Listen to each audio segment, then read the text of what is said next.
Hi guys, good morning all. Welcome back to my YouTube channel. तो हम अपनी Laravel interview questions की series को फॉलो करते हुए आज अपना पार्ट 4 कंप्लीट करेंगे। सो बेसिकली मैंने अपने 10 क्वेश्चंस मेंशन कर दिए हैं। आज हम किस क्वेश्चंस के ऊपर डिस्कस करने वाले हैं, सो वन बाय वन हम इसको गो थ्रू करते हैं। ओके, सो बेसिकली हमारा पहला क्वेश्चन रहेगा, explain the concept of facades in Laravel. So basically facades क्या होते हैं लारावेल के अंदर। तो अगर आपने देखा होगा तो हम कई बार यूज़ करते हैं, जैसे यूज़ कैसे, यूज़ सेशन, राइट। सो फसाड्स क्या होता है basically, facades provides us static like interface. Means हमको एक इंटरफेस प्रोवाइड करवाते हैं जो हमारा सर्विसेज हम सर्विस कंटेनर से लेते हैं थ्रू द डिपेंडेंसी इंजेक्शन। सो उन सारे प्रॉब्लम्स को सॉल्व करके ये हमें डायरेक्टली उन क्लासेस को यूज़ करने के लिए अलाउ करते हैं। लाइक हमें कैसे यूज़ करना है तो हम लिख सकते हैं यूज़ कैसे। सेशन यूज़ करना है तो हम लिख सकते हैं use session without like defining all the complete route to get that data from that particular file और the particular location where it is exist. So हम उस केस में फसाड्स को यूज फसाड्स के अंदर उसको रजिस्टर कराते हैं एंड उसको डायरेक्टली यूज़ कर सकते हैं। ओके, सो लाइक यूज़ कैसे, यूज़ सेशन, ये सारे हम फसाड्स के थ्रू डायरेक्टली एक्सेस कर पाते हैं। एंड सेकंड क्वेश्चन हमारा है, what are Laravel contracts. Laravel contracts भी सिमिलर लाइक है, बट लारावेल कॉन्ट्रैक्ट्स एक्चुअल अगर मैं आपको बताऊँ तो क्या है। तो बेसिकली लाइक आपने कोई फंक्शन ऐसा यूज़ किया होगा, लाइक मेलर हो गया, ठीक है।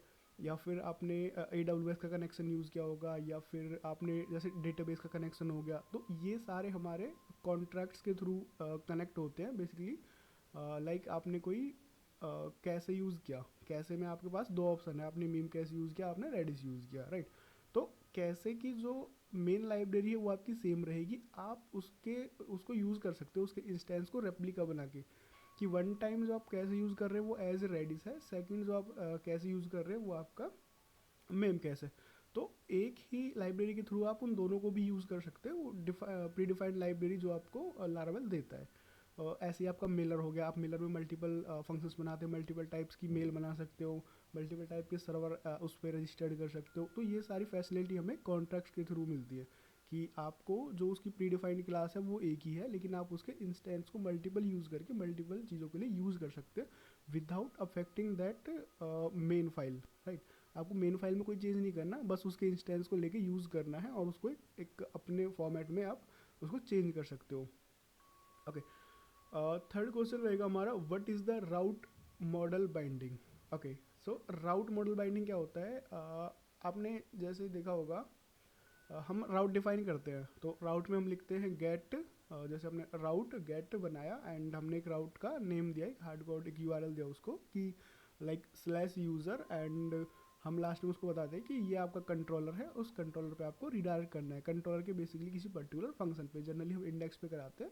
लाइक आपको क्रिएट कराना है, फिर कुछ कराना है तो आप उस पर्टिकुलर फंक्शन पे रिडायरेक्ट कराते हैं, राइट। तो मॉडल बाइंडिंग उसी से रिलेटेड है। हम मॉडल बाइंडिंग में क्या करते हैं कि हम किसी कंट्रोलर को कॉल ना करा के डायरेक्ट मॉडल को कॉल करा लेते हैं राउट के अंदर, ठीक है। तो क्या कर सकते हैं, जैसे आपने लिखा स्लैश यूज़र्स, एंड जो आपका सेकंड पैरामीटर है उसमें हम कंट्रोलर की जगह मॉडल को पास कर सकते हैं। जैसे हमने लिखा फंक्शन, एंड वहाँ पे हम जो मॉडल का इंस्टेंस है जैसे यूज़र है तो वहाँ पे लिखेंगे हम यूज़र डॉलर यूज़र।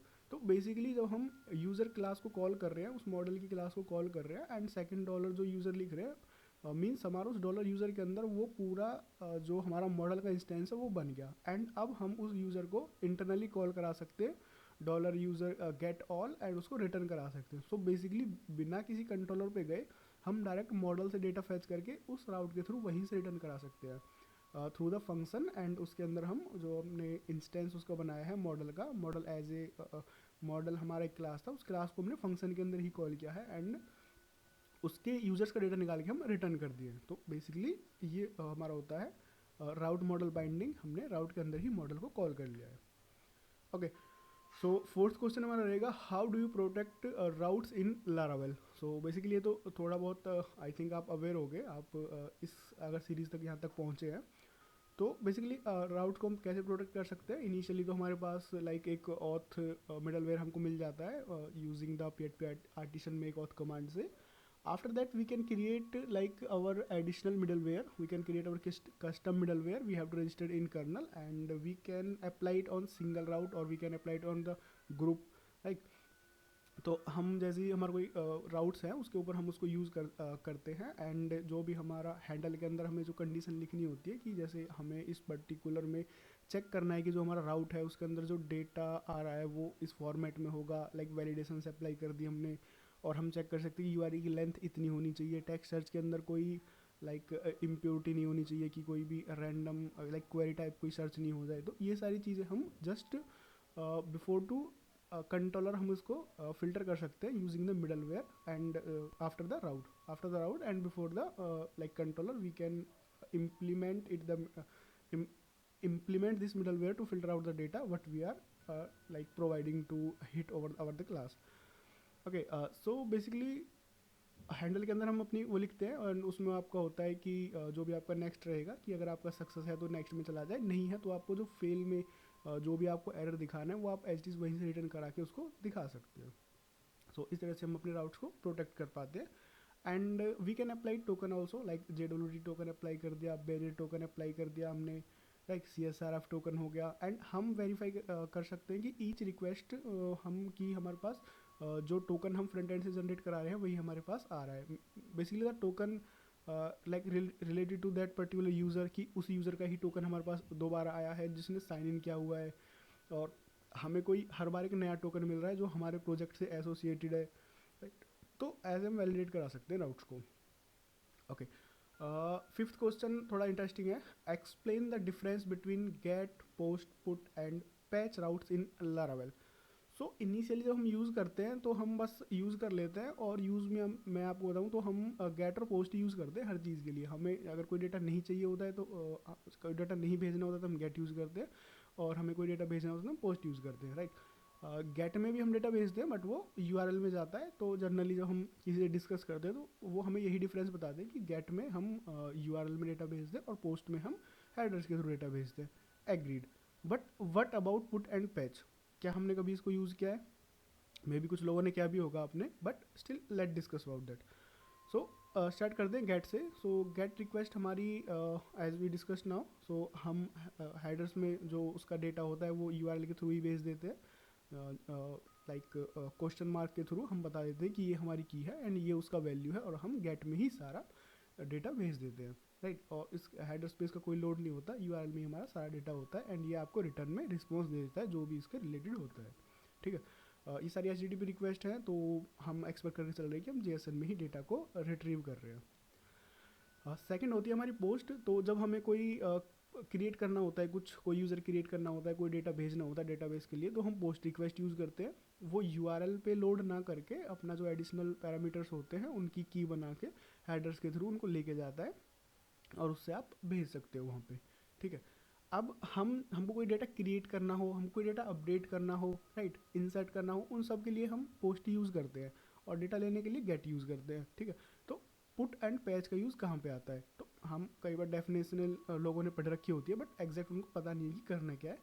तो पुट हम क्यों यूज़ करते हैं? पुट बेसिकली होता है कि जब हम कोई डेटा लेके जाएंगे, जैसे हमने पोस्ट अच्छा पुट एंड पोस्ट का 50% काम सेम है कि वो पूरा रिसोर्स का पूरा डेटा लेके जाएंगे और वहाँ पे एक नया रिसोर्स क्रिएट करेंगे, ठीक है। जैसे हमारे पास 10 फील्ड्स हैं तो पोस्ट भी हमारा 10 फील्ड्स लेके जाएगा एंड पुट भी हमारा 10 फील्ड्स लेके जाएगा और वहाँ पे एक नया रिसोर्स क्रिएट करेगा, राइट। उसमें कंडीशन ये है कि अगर आप पुट रिक्वेस्ट यूज़ करते हो और आपने कोई डेटा दिया, ठीक है, अगर वो सेम डेटा आपका ऑलरेडी एग्जिस्ट करता है तो वो उसकी नई एंट्री नहीं कराएगा। अगर आपके डेटा में कुछ चेंजेस है तो वो उसको अपडेट कर देगा। लाइक आपने किसी पर्टिकुलर आईडी पे चेक लगाया कि if this ID already exist then insert data, else आप then update, sorry then insert, if it exist, if it is already exist then update and if it is not exist then create new one, okay. तो put ये करता है कि अगर नहीं data नहीं है तो उसको इंसर्ट कर देगा, है तो उसको बेसिकली अपडेट कर देगा, ओके। पोस्ट का सेम काम इसने कर लिया कि अगर नहीं है तो क्रिएट भी कर दे रहा है। तो हमको पोस्ट क्यों यूज़ करना जब हमारे पास पुट है? पुट में आपका एक फ़ायदा ये भी होगा कि अगर है तो उसे अपडेट कर देगा, नहीं है तो उसको क्रिएट कर देगा, ठीक है। तो अगर ये सारा काम यहाँ तक हो गया तो पैच का क्या काम है। सो बेसिकली पैच क्या करता है, जैसे आपको सारा डेटा नहीं अपडेट कराना, सिर्फ आपको 2 फील्ड करानी है, तो वो आप पैच के थ्रू कर सकते हो कि आपको सारा डेटा ना लेके जाके सिर्फ 2 डेटा लेके जाओ और जो आपका एसक्यूएल क्वेरी उस पर पैच रिक्वेस्ट डाल दो। वो आपका सिर्फ जो 2 फील्ड हैं आपके सिर्फ उन्हीं को मॉडिफाई करेगा, बाकी को वो इम्पैक्ट नहीं करेगा। तो that's the benefit of patch. Put में आपको कंप्लीट रिसोर्स देना ही पड़ेगा पुट रिक्वेस्ट को हिट कराने के लिए, कि अगर आपके पास 10 पैरामीटर्स है तो 10 ही जाएंगे, चाहे वो एग्जिस्ट करते हो या नहीं। पैच में आप अगर आपको सिर्फ 2 अपडेट कराने हैं तो आप 2 को ही भेज सकते हो, ठीक है। और बस वही, बाकी इनका स्टेटस रिस्पॉन्स होता है कि अगर आपका नया क्रिएट हुआ है तो 201 रिटर्न करता है, और अगर आपका अपडेट हुआ है तो 200 करता है। तो सेम पुट में आपके पास दोनों ऑप्शन होते हैं, 200 भी और 201 भी। बाकी पैच में आपका 201 होता है, पोस्ट में आपका 200 होता है। That's the difference between all these request. Okay, so let's move to a new another question, the sixth one. How do you create a custom middleware? I think ऊपर डिस्कस कर लिया था हमने, but still let's like discuss about that also. So custom middleware के लिए basically आपको command चलानी होती है, पेज पार्टीशन में एक middleware and the middleware name, और we can put location over there, like we have our own separate folder like user middleware और लाइक एडमिन मिडलवेयर। तो उस केस में हम उस पर्टिकुलर फोल्डर के अंदर लाइक यूज़र स्लैश मिडलवेयर का नेम, तो ऐसे हम उस फोल्डर के अंदर उसको क्रिएट कर सकते हैं। And we have to registered in kernel it first. तो बाय डिफ़ॉल्ट लाइक जो हमारी प्री डिफाइंड लाइब्रेरीज और क्लास कॉल होती है, तो वहाँ पे हमको इसको कॉल करना होता है कर्नल के अंदर। तो जैसे ही हम कोई राउट हिट करेंगे, जैसे ही हमारा प्रोजेक्ट इनिशिएट होगा, तो ये हमारे बाय डिफ़ॉल्ट लोड हो जाएंगे, ठीक है।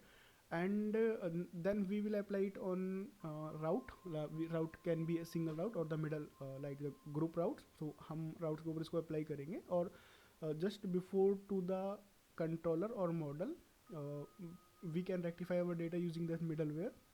इसमें हैंडल का मेथड होता है, हैंडल के अंदर आप कंडीशन लिखते हो कि ये हमारी कंडीशन एग्जिस्ट करनी चाहिए, देन हम नेक्स्ट में उसको रिटर्न में नेक्स्ट दे देते हैं कि ठीक है ये ओके है, आप नेक्स्ट लेके जाओ। अगर वो फॉल्स होता है तो जो भी हमको एरर उसको दिखाना है वही वहाँ से रिटर्न कर देते हैं, और ऐसे करके हम एक कस्टम मिडलवेयर अपना सेटअप कर पाते हैं, जिस भी पर्टिकुलर हमको वैलिडेशन लगानी है। ओके, सेवंथ क्वेश्चन रहेगा, explain the difference between web.php and api.php route files. Okay, so Laravel में बेसिकली आपने 2 देखी होंगी, api.php एंड web.php। दोनों का काम सेम ही है, हम राउट लिखते हैं। api.php में लर्नली जो लोग एक डिफरेंस जानते हैं वो ये है कि राउट्स हमारा API से शुरू होगा, API slash user, API slash वो, और web.php में उसकी ज़रूरत नहीं है, web.php में हम डायरेक्ट यूज़र से शुरू कर सकते हैं, ठीक है। First difference. सेकंड डिफरेंस ये हो गया, web.php बेसिकली हमारा व्यू फाइल्स के लिए होता है, ये आपका व्यू फाइल्स को रिटर्न करता है, जबकि api.php वाले राउट्स होते हैं वो हमारे JSON फाइल को रिटर्न करते हैं, ठीक है, agreed. Okay, apart from this इसमें कुछ और भी लाइक डिफरेंशिएशंस हैं, लाइक जैसे हमारा web.php होता है वो हमारा लाइक स्टेट काउंटर होता है, ठीक है। जैसे हमने कोई रिक्वेस्ट को हिट किया, वो उसको कैप्चर करके रख लेगा सेशन के थ्रू कि आपने इस चीज़ को लॉगिन किया है और ये आपका बंदा यहाँ पे लॉग इन है, वो सारा सेशन में और कुकीज़ के अंदर आपका डेटा स्टोर होता है। जबकि api.php के राउट्स आपके स्टेटलेस होते हैं, लाइक उनको कोई फ़र्क नहीं पड़ता, आप 100 बार हिट करो, 1000 बार हिट करो, वो आपको कोई सेशन क्रिएट नहीं करते, ना कोई कुकीज़ में डेटा रखते हैं। आपने जैसे डेटा दिया एंड उसने JSON में डेटा रिटर्न करके दे दिया, दैट इज़ टोटली स्टेटलेस। जितना उसने फर्स्ट टाइम लिया था उतना ही टाइम वो अब ले रहा है। जबकि web.php में वो आपका सेशन में स्टोर करके रखता है उसके रिस्पॉन्स को। जैसे आपकी API ने फर्स्ट टाइम 100 मिली सेकेंड लिया, तो वो आपका सेकंड में 50-60 मिली सेकेंड में रिटर्न कर देगा, क्योंकि जो उसके एडिशनल रिसोर्स थे वो उसने कैप्चर करके रख लिए हैं। तो ये डिफरेंस होता है, ये बेसिकली स्टेट इम्पैक्टेड होता है, वो आपका api.php आपका स्टेटलेस होता है, वो आपका करंट उसमें रिटर्न करता है। तो कभी भी आप API बनाओ तो api.php में ही डिफाइन करो, क्योंकि वो आपका स्टेटलेस होता है, उसको कोई फ़र्क पड़ता नहीं है कि आपके उसमें कुछ चेंज हुआ है कैसे वगैरह में या नहीं हुआ है। Okay, so next question will be 8th question 1। So how do you handle route caching in Laravel. So route caching क्या होती है और हमें यूज़ करनी चाहिए, नहीं करनी चाहिए, और करनी चाहिए तो कैसे करनी चाहिए। ओके, सो राउट कैशिंग होती है बेसिकली जब भी हम कोई राउट को हिट करते हैं, जैसे हमने कोई व्यू का राउट हिट किया, ठीक है, व्यू का राउट ने कुछ रिटर्न किया हमको, ठीक है। अब हम उसे हर बार हिट करते हैं, तो वो जैसे 100 मिली सेकेंड लिया एंड सेकेंड में वो 50-60 मिली सेकेंड लिया बिकॉज ऑफ दैट कैशिंग, ठीक है। हम प्री डिफाइंड कैसिंग हमें मिलती है web dot P H P के through, A P I dot P H P में नहीं मिलती, लेकिन A P I dot P H P में भी हम इम्प्लीमेंट कर सकते हैं। कैसे? अगर हम उसको कर दें P H P artisan like config route, ठीक है, तो इसमें क्या होगा, आपका जो राउट्स के कैसे हैं वो आपके स्टोर हो जाएंगे। मीन्स आपने एक राउट हिट किया, एक राउट है जो कुछ यूजर्स का डेटा लेके आ रहा है। अब वो क्या करेगा कि हम बेसिकली आपने देखा होगा लारावेल राउट का जो लाइफ साइकिल होता है वो कुछ फाइल्स को प्रोसेस करके जाता है आपका, एंड लाइक मिडल वेयर पे और व्यू फाइल पे कुछ प्रोसेस को करके जाता है। अगर आप उसमें कॉन्फ़िग कैसे यूज़ करेंगे तो आपको उस प्रोसेस को वो ब्रीच कर देगा और उसके डायरेक्ट पता होगा कि इसको किस पर्टिकुलर क्लास पे जाना है। तो उस कैसिंग की मदद से आप राउट का जो लाइफ साइकिल होता है उसको बाईपास करके आप डायरेक्ट उस क्लास पे चले जाओगे, क्योंकि आपका वो कैसे में स्टोर है, उसे पता है कि ये राउट फाइनली इस मॉडल पे या फिर इस कंट्रोलर पे जाता है। तो वहाँ से वो बाईपास करके वहाँ चला जाएगा। सेम आपको जब थोड़ा इम्पैक्ट पड़ेगा तो आप उसको क्लियर कर सकते हो, लाइक कोई राउट सेम रिटर्न कर रहा है जबकि आप कुछ और एक्सपेक्ट कर रहे हो, तो आप P H P artisan like कैसे क्लियर करके आप उसको क्लियर कर सकते हो। Okay, our next question is ninth one. What is the purpose of named route? Okay, so आपने देखा होगा जैसे हम लारावेल में लिखते हैं कि राउट गेट यूज़र एंड एक लोकेशन का नेम, और लास्ट में हम नेम लिख देते हैं उसका कि इसका नाम रख दो यूज़र। ठीक है, उस यूज़र का फ़ायदा क्या होता है, उस नेम राउट का फ़ायदा क्या होता है? उसका फ़ायदा बेसिकली ये होता है कि जैसे आपको कहीं पे उसको यूज़ करना है, लाइक आपको फॉर्म में यूज़ करना है या आपको किसी बटन में उसको लगाना है या फिर किसी कॉल बैक कंडीशन में उसको डालना है, तो आपको पूरा जो आपने इनिशियली राउट दिया है, राउट मीन्स जैसे आपने दिया है कि admin slash user slash add slash new ऐसे करके एक आपने हार्ड कोड यूआरएल दिया था जो उस पर्टिकुलर लोकेशन को लेके आ रहा था, और आपने उसका एक नाम दे दिया यूज़र न्यू, ठीक है, राउट वाला। अब उस नेम को आप कहीं भी यूज़ कर सकते हो, जैसे आपने एक फॉर्म में उसको डालना है या फिर एक बटन में डालना है, तो आप सिंपली राउट और उसका जो आपने नेम रखा है न्यू यूज़र वो डाल दो, तो आपको पूरा हार्ड कोड जो 3-4 वर्ड्स का यूआरएल था वो नहीं लिखना पड़ेगा। आप सिर्फ उसका जो नेम डालोगे, राउट आपका प्री डिफाइंड फंक्शन होता है लारावेल का, तो राउट और उसका जो आपने नेम डालना है वो नेम वहाँ पे डाल दो, वो उसका उस राउट को अपने आप कॉल कर लेगा। उसका जो भी एग्जिस्टिंग राउट है, चाहे वो 4 वर्ड का, 5 वर्ड का, 6 वर्ड का, हाई स्लैश स्लैश करके कितना भी हो, वो सिर्फ उस नाम से उसको फैच कर लेगा। तो ये आपको नेमिंग कन्वेंशंस को ईजी कर देता है कि आपको पूरा पाथ ना देना पड़े, और उसमें बहुत प्रॉब्लम्स भी आती है, जैसे आप कैपिटल स्मॉल स्पेस वगैरह कुछ लग जाता है, तो वो उसकी हेडिंग नहीं है, आपको सिर्फ उसमें एक नाम डालना है और उस नाम को पूरे प्रोजेक्ट में कहीं भी यूज़ कर लो, तो आपको दोबारा वहाँ पे जाने की ज़रूरत नहीं पड़ेगी। Okay, so that's the only the use of the route. Okay, so our last question will be what are query scope in Eloquent? Okay, so query scope क्या होते हैं एलोकेंट में? एलोकेंट बेसिकली उसी की बात कर रहा हूँ मैं, O R M, object relationship management mapping. So उसमें क्या होता है, जैसे स्कोप क्या होते हैं, बेसिकली क्वेरी स्कोप होते हैं जैसे आपको एक यूजर्स का डेटा फेच करना है, ठीक है, ये आपके दो होते हैं, आप उसको पर्टिकुलर क्लास पे या कंट्रोलर पे, मॉडल कंट्रोलर किसी पे भी डाल सकते हैं, और बेसिकली मॉडल पे ही डलता है, कंट्रोलर नहीं, सॉरी मैं गलत बोल दिया। आप क्वेरी स्कोप को बेसिकली पर्टिकुलर मॉडल भी डाल सकते हैं और उसको ग्लोबली भी कर सकते हैं। जैसे आपने अपने प्रोजेक्ट में सॉफ्ट डिलीट को हैंडल किया हुआ है, या फिर हम कह सकते हैं आपने स्टेटस को हैंडल किया हुआ है, ठीक है, तो आप उसमें डाल सकते हो कि 1 मिनट गाइस, हाँ ओके सॉरी, तो आप उसमें डाल सकते हो इनिशियली कि क्वेरी स्कोप के अंदर कि आपकी कोई भी रिक्वेस्ट आए वो पहले चेक करे कि वेयर जो आपका सॉफ्ट डिलीट है वो आपका 0 होना चाहिए, या फिर आप यूज़ कर सकते हो where status is equal to 1 होना चाहिए, एंड ये आपने ग्लोबली इंस्टॉल कर लिया, ठीक है। तो जब भी आप मॉडल को फैच करेंगे, जैसे आपने किसी यूज़र के मॉडल को फैच किया एंड आपने लिखा यूज़र गेट ऑल, ठीक है, तो वो ऑल यूजर्स का डेटा देगा, लेकिन क्वेरी जो आपका क्वेरी स्कोप था उसमें आपने एक छोटा सा फंक्शन बना के डाला हुआ है कि क्वेरी स्कोप, और आपने वहाँ की कंडीशन डाली हुई है स्टेटस 1, ठीक है। तो क्वेरी स्कोप आपको हर बार फिल्टर करके वही डेटा देगा जिसका स्टेटस 1 होगा या फिर जिसका सॉफ्ट डिलीट 0 होगा। तो query scope like we can say like pre functions before that, like model hit करता है जो आपका कोई भी क्वेरी वगैरह, तो उससे पहले वो इम्प्लीमेंट हो जाते हैं अपने आप। और ग्लोबली करना है तो ग्लोबल हो जाएगा कि आपको ऐसा कोई भी डेटा नहीं चाहिए जिसका स्टेटस 1 हो, सॉरी जिसका स्टेटस 0 हो या फिर सॉफ्ट डिलीट 1 हो, आपके पूरे प्रोजेक्ट में डेटा कहीं भी नहीं चाहिए। तो आप क्वेरी स्कोप में उसको डाल सकते हो और आप बेफिक्र होकर किसी भी मॉडल में डायरेक्ट डेटा को फेच कर सकते हो बिना at that particular condition. Okay, तो थैंक यू गाइज, आज के 10 क्वेश्चंस कंप्लीट हो गए। मिलते हैं नेक्स्ट वीडियो में, पार्ट 5 अपने 10 क्वेश्चंस हम फिर से कवर करेंगे नेक्स्ट वन के लिए। तब तक के लिए टाटा बाय बाय। और गाइज चैनल को लाइक एंड सब्सक्राइब कर दो प्लीज़, काफ़ी कम अभी यूज़र्स हैं, तो आपका सपोर्ट मिलेगा तभी चैनल मेरा ग्रो कर पाएगा।